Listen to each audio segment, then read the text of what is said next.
OK. Donc, prochain sujet, c'est IPFS. Donc comme j'ai dit dans la dernière vidéo, là, il faut minimiser les coûts de gaz. Et principalement, comment on peut faire ça? C'est en minimisant le stockage d'informations qui est dans la mémoire non volatile, okay, qui est dans l'état de la chaîne. Donc, comment est-ce que on peut minimiser le stockage d'informations dans la blockchain?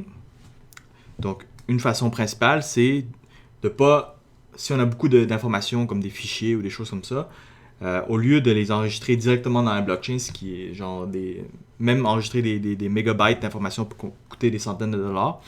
Donc, au lieu de faire ça de cette façon-là, on va à la place enregistrer cette information-là dans un réseau pair à pair décentralisé de partage de fichiers, donc un file sharing network, comme BitTorrent par exemple.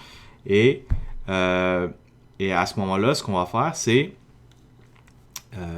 dans la blockchain, c'est à la place d'écrire la donnée originale, juste écrire le hash de l'information. Okay?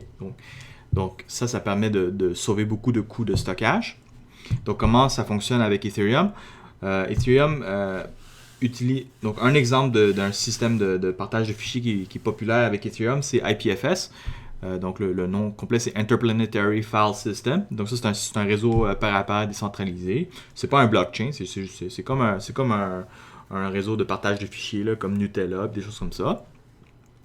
La particularité de IPFS, c'est que l'adressage est fait par contenu. Donc qu'est-ce que ça veut dire? C'est, imaginons que je veux partager un fichier. Mon fichier va être hashé et le hash du fichier, c'est son adresse. Donc, une fois que je partage mon fichier, je l'envoie à d'autres machines dans le réseau, puis ça circule un peu partout dans le réseau. Quand un client veut faire une recherche de ce fichier-là, il doit connaître le hash du fichier. Okay? Et là, il envoie une requête avec le hash du fichier, et là, les machines regardent dans leur stockage local pour voir s'ils ont le hash du fichier ou non. Sinon, on va communiquer avec les voisins pour essayer de trouver le fichier. Okay? Donc c'est ça la particularité là, qui différencie ça d'un système comme Gnutella, par exemple. Donc, qu'est-ce que ça veut dire? Ça veut dire que si le fichier est modifié, ben, son adresse change aussi. Donc, il faut que je repartage avec une nouvelle adresse et que je donne aux utilisateurs la nouvelle adresse pour obtenir la nouvelle version du fichier. Okay? Donc, ça, c'est vraiment cette particularité d'adressage par contenu, c'est vraiment bon pour Ethereum. Parce que ce que je peux faire, c'est imaginons que j'ai besoin d'enregistrer une certaine information dans Ethereum. À la place d'écrire le fichier brut, j'écris le hash du fichier dans Ethereum. Et après ça, je partage le fichier sur IPFS. Et là, les utilisateurs peuvent obtenir l'adresse du fichier sur Ethereum et ensuite faire la requête sur IPFS pour obtenir le fichier original. Donc, c'est un système qui fonctionne quand même bien. C'est ce qu'on appelle une solution qui est couche 2, layer 2, parce que ça fait appel à un service qui est en dehors de la blockchain. Dans ce cas-ci, c'est IPFS. C'est quoi le désavantage majeur de IPFS? Ben, c'est que l'information qui est enregistrée n'est pas garantie d'être disponible.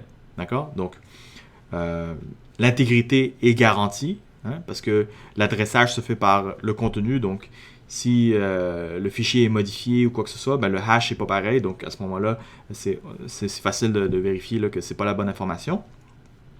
Donc, ça, c'est clair que l'intégrité de l'information est préservée.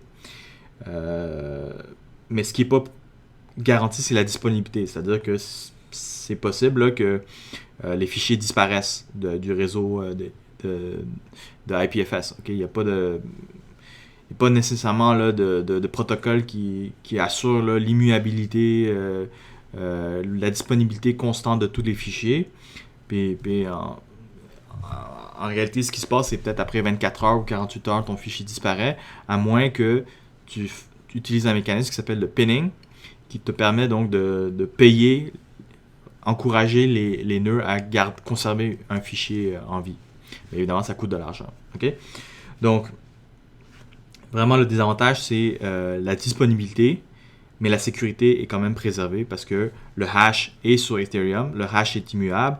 Donc, si j'obtiens le mauvais fichier de IPFS, je peux calculer son hash puis savoir que c'est pas le bon fichier. Donc, un fichier peut être perdu, peut être oublié par IPFS, mais on ne peut jamais forger un fichier là, avec le même hash. Bon, évidemment, si on ne considère pas les conflits de hash, là, mais de façon générale, c'est pas possible de tromper quelqu'un en lui présentant un mauvais fichier.